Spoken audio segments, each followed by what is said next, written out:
tagal, kami kasi noong 90s, 96, 97, medyo active kami noon. So nakakapagod naman kami sa iba't ibang lugar dito sa Luzon. Kaya lang after noon, mga 97, nag-stop kami kasi siyempre wala na ng trabaho, kailangan namin may magkabuhay. So nagkita-kita lang ulit kami after 27 years, 24, 25 years, I don't know, parang ganun. Oo.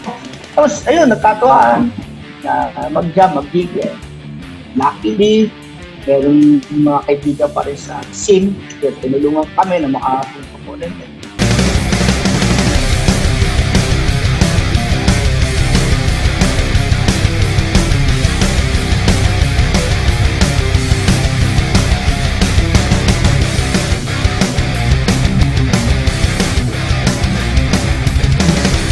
Hello everyone, this is Kian from Reaper Rocker. On today's episode, nag-interview tayo ng banda at kikilalanin natin ang bandang Anteroom, isang groove thrash metal sa Cavite at alamin natin ang tungkol sa kanilang musika. So, if you're excited to watch this video, don't forget to subscribe to my channel and follow my social media accounts. Let's go! Anteroom is a metal band from Cavite, formed in mid-90s. The band composed of Amber Gear on guitar, Neil Jaya on bass and backing vocals, Angela Ocampo on bass, Anis Medina on drums, Nico on guitar, Ariel Ocampo on vocals. The band is playing gigs around Cavite, Laguna, and Metro Manila, especially under Nepropasti Productions. They had shared stage with the loudest bands like Mongol Blood from Iloilo, Pile Driver, Verdugo, and Chainsaw Abortion. With their great skills and talents, these lads deliver groove metal madness that brings you back in the 90s. Let's know the band more. So, nagkaroon tayo ng pagkakataon na ma-interview ang bandang Anteroom at muli nagpapasalamat ako kay Miss Nance Lorenzana ng Nepropasti Productions sa pag-refer ng mga bandang to. At in this video ay kikilalanin natin ang lubos ang bandang Anteroom. So I want to share this video and I hope you like it.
Afternoon. So, ayun. So, for today's episode yun, naganda ulit tayo ng interview sa mga iba't ibang banda. Kikilalanin natin ang mga bandang to.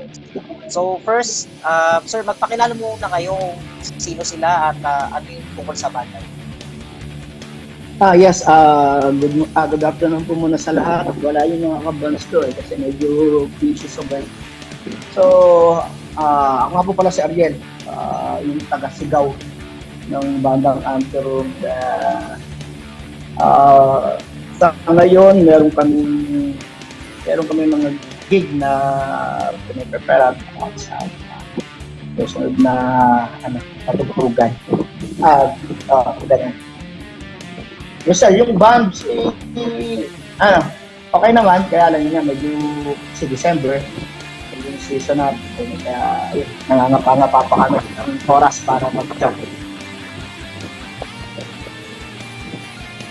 And then, I just want to know, ano yung tungkol sa banda nyo? Ano yung parang genre at ano yung klase ng lyrical style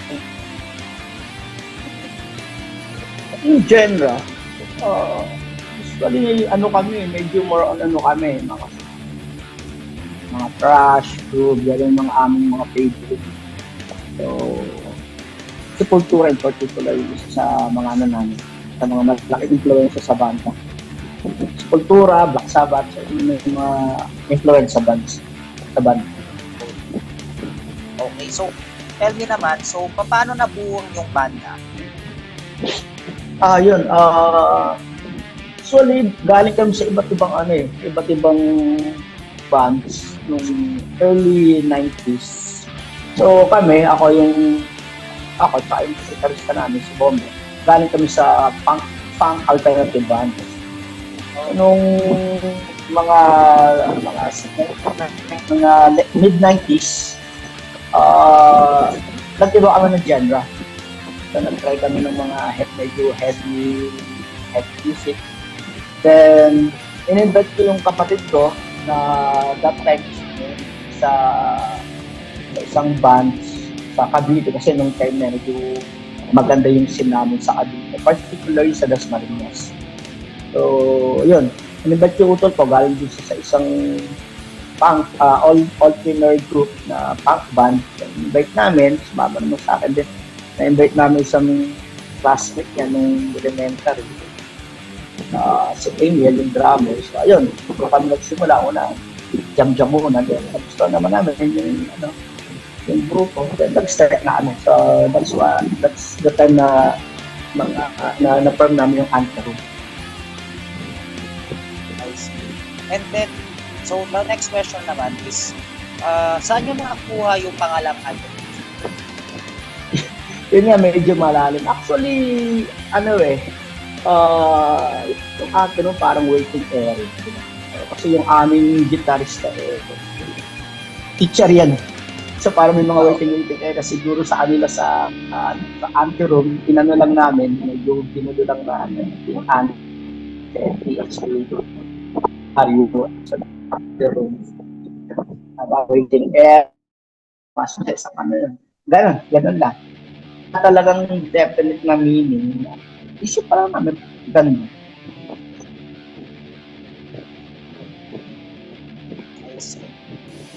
Nice.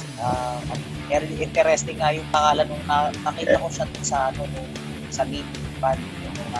Something's interesting actually nakita ko. Saka, yun nga, na-curious din ako ano yung klase ng music na meron kayo.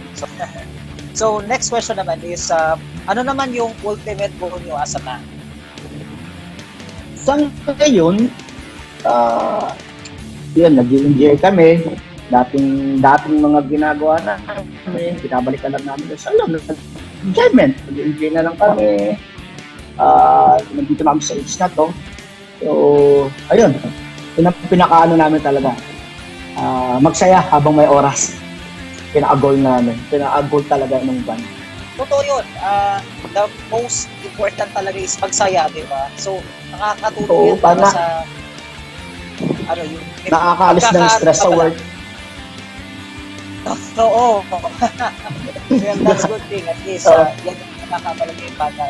Nag-agree ako dyan sa, na at least, di ba, marami kayong pinagkakaabalahan, hindi lang just sa work, bahay, work. And tama. At least, fulfill nyo yung passion nyo, di ba? Kaya nga, buti na lang. Sa buti nga, sa nabanggit ko kanina na, ayun, maganda uli yung scene. Tapos may mga sumusuporta. Maganda nga suporta nga sa mga underground, sa mga hindi ba ng ganda. Hindi kagaya ng mga panahon na medyo, alam mo na, mahirap ngayon eh. Nakakatuwa talaga. I agree. And actually, yun, mas madali na rin ang support ng local scenes na may social media. Alam mo yun, madali na siyang i-spread yung music. Babawa, kung may media sa isang lugar, pag na-share yan sa social media, expected yung mga pupunta na ngayon. Unlike noon, di ba? Kaya nakakatawa.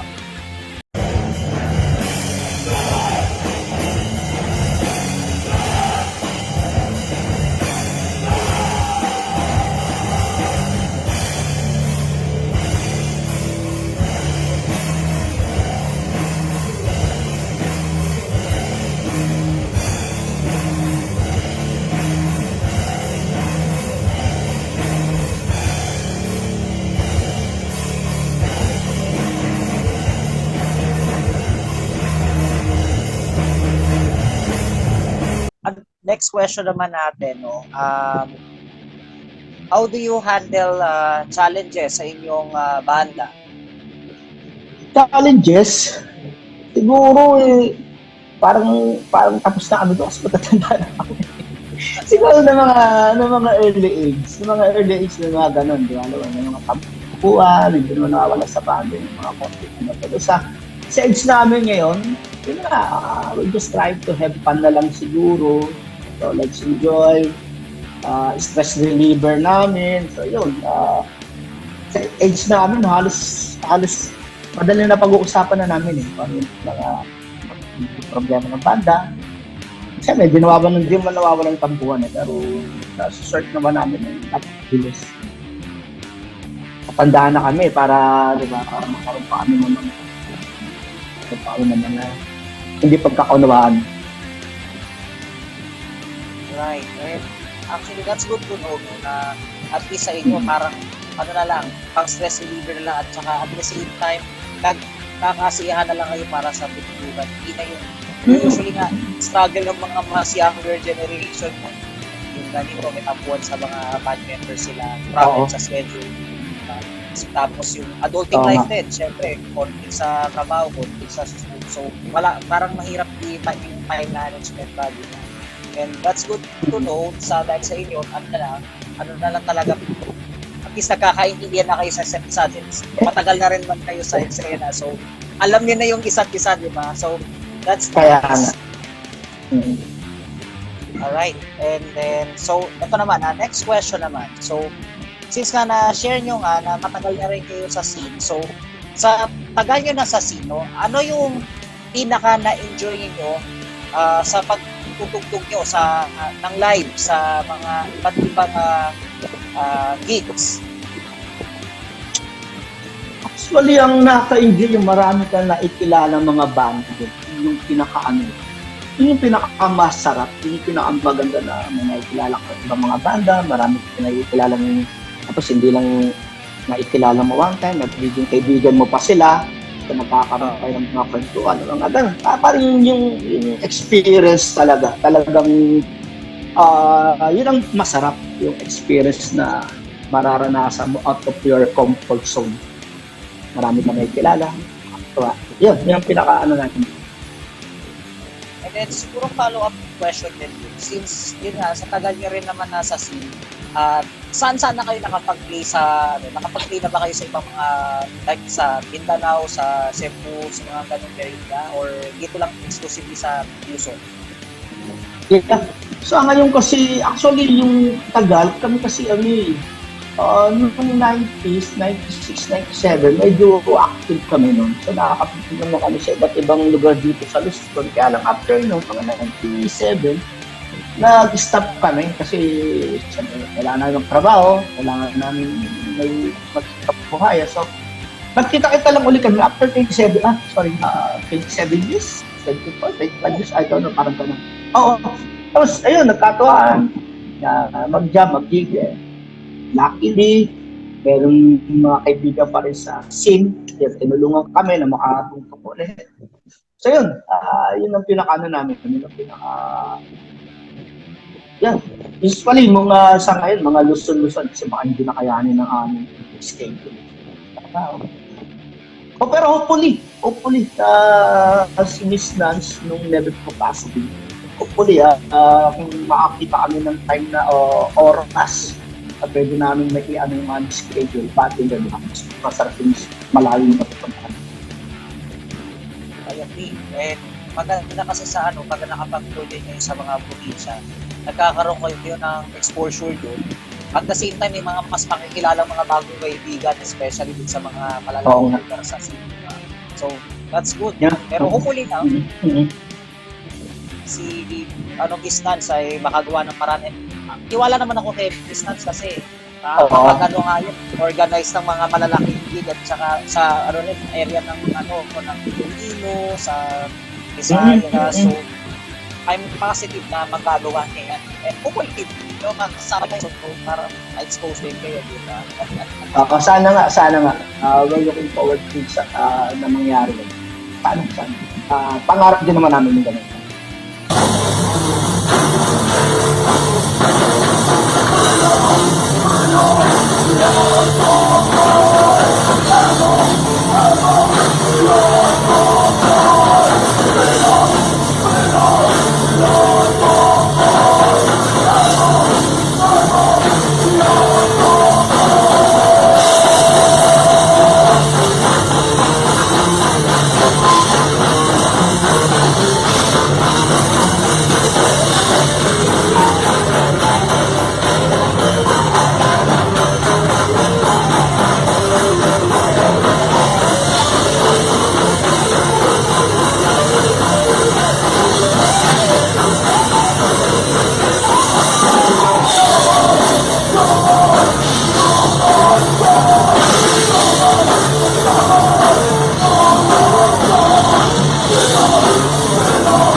pinaka most memorable gig ninyo sa career ninyo?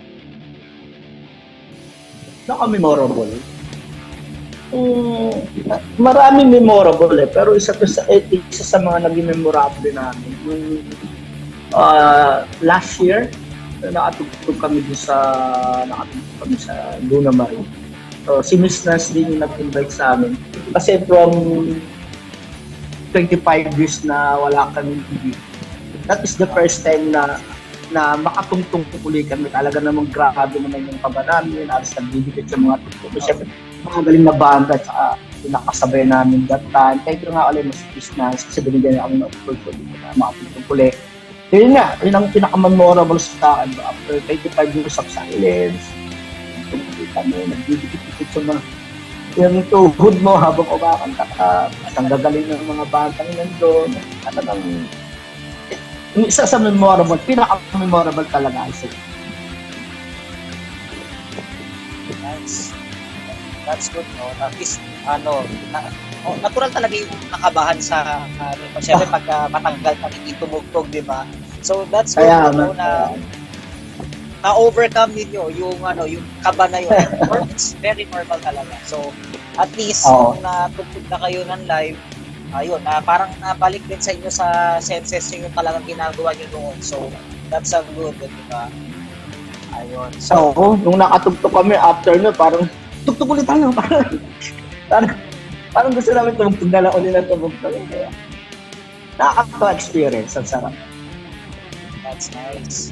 At saka talaga pag for talaga ng passion mo, kahit regardless kung ano nga katagal yan kang hindi tumugtog, babalik ka din sa pinaka parang iikot mo. So kaya nga. So next question naman tayo is what do you think makes a great musician? Great musician? Ang tingin ko lang yung dedication mo. So, basta dedicated ka dun sa ginagawa mo. Siyempre, yung pinaka mo talaga. Love, paano siya kamahal, dedikasyon. So, yung mga factor para maging mas magaling kang musician. Kasi maraming tumutugtog, alam mo na, tumutugtog lang para sikat, sumikat, So yun, dedication, love sa music, sa ginagawa mo. Ayun, hindi lang nakikita ako. And talaga love and dedication isa yun sa talagang pinaka-important na bagay para maging isang great musician. Since kung wala talagang love or passion sa ginagawa mo sa music, parang hindi lalabas yung result, di ba? So, I certainly agree with you, di ba? Kung pagka-passionate ka sa isa sa ginagawa mo, natural na lalabas yan, di ba? So, yeah, tama po kayo, sir. Nice. So, I agree. And then, ito naman. Next question naman is, so, since matagal ka kayong nawala sa scene, so, sa tingin ninyo, ano yung pagkakaiba ng mga metal scene noong 90s versus sa ngayon? What do you think yung difference and ano yung tingin nyo yung mga magagandang both sides sa noong 90s tapos sa ngayon, tapos ano naman yung mga downsides or negative sides ng parehas nung panahon na yun? Sa akin, kasi yun nga, so 90s, 90s guy, 90s, tingin ko, nag-i-evolve lang naman siya Para, yung mga tugtugan that time, may mga tawag tayo, mga movement. Pero okay din naman sila. Hindi, at least nandun pa rin yung passion nila. So, alas sa akin diba na parang yun yung cup of tea nila na ganung musika. Okay din naman, wala. Nakikinig din naman ako noon. So, yung downside, ang nakikita ko lang siyempre, sa panahon ngayon, alos sumikat sa ganitong musika. So, nagkakaroon na lang ng trend na pinagaya ng ganun, hindi kagaya ng type hindi medyo, pero anyway, parehas din lang din naman, kanya-kanyang trip ng musika. Maganda mga musika ngayon, metal scene eh, maganda rin naman, metal scene maganda rin naman. So, wala naman halos pinagkaiba. At least ginagawa nila yung mahal nila na gusto nilang gawin. Ano mang musika, ano mang genre yan. Not a heavy metal na. Right. Ayun. Ayun. Tama, may point naman yung sinabi mo. No? Talagang, tutusin, malaki na talaga ang pinagbago pagdating sa music na GM.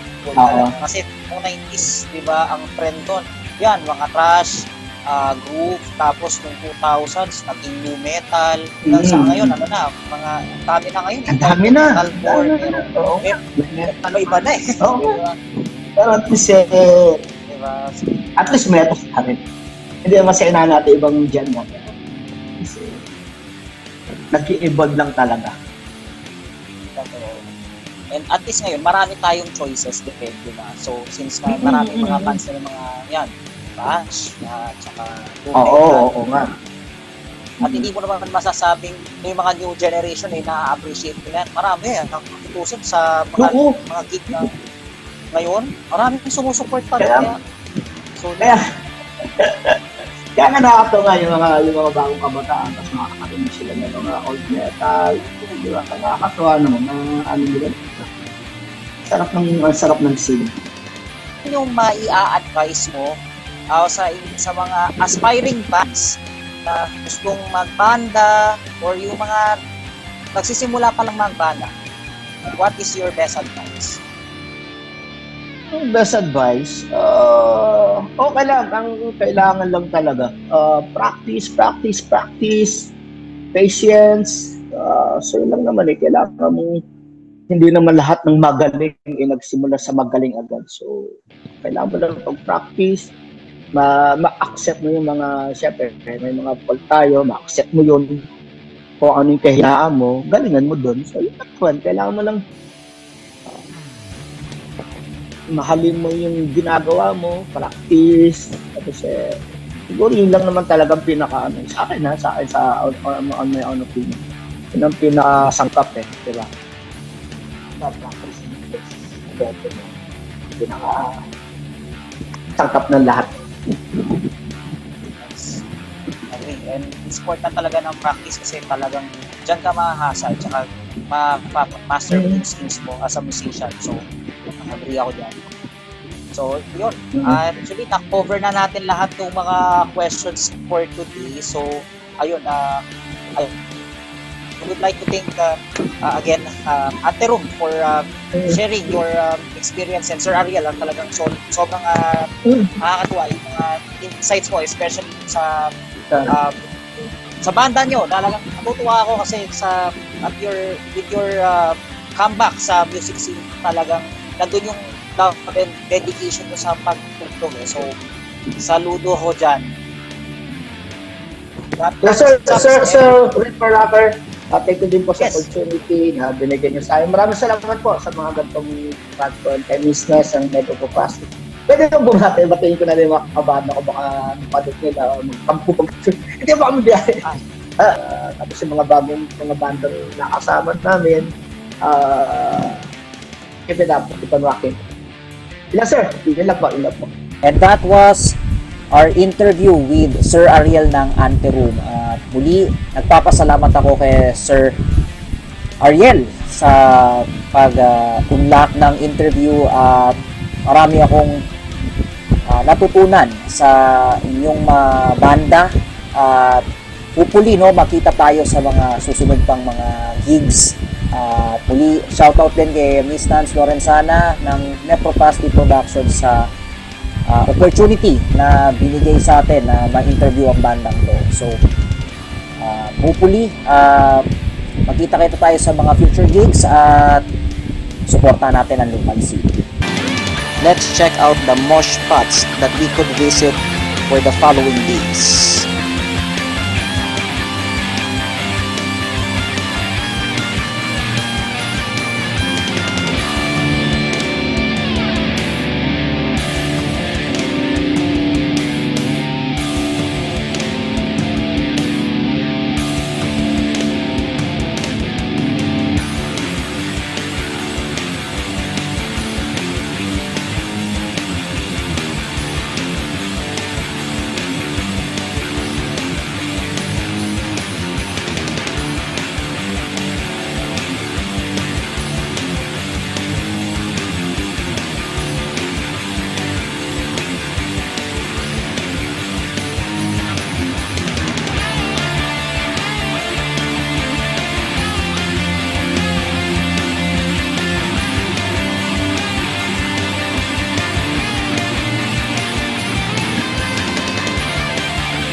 Alright, so that was all for the video for today, and let me know in the comment sections anong masasabi nyo sa bandang Antero. Feel free to comment down below, and if you like this video, don't forget to send a thumbs and consider subscribing. Magkita-kita tayo sa susunod na episode. This is Ian signing off. Rock on, Pilipinas!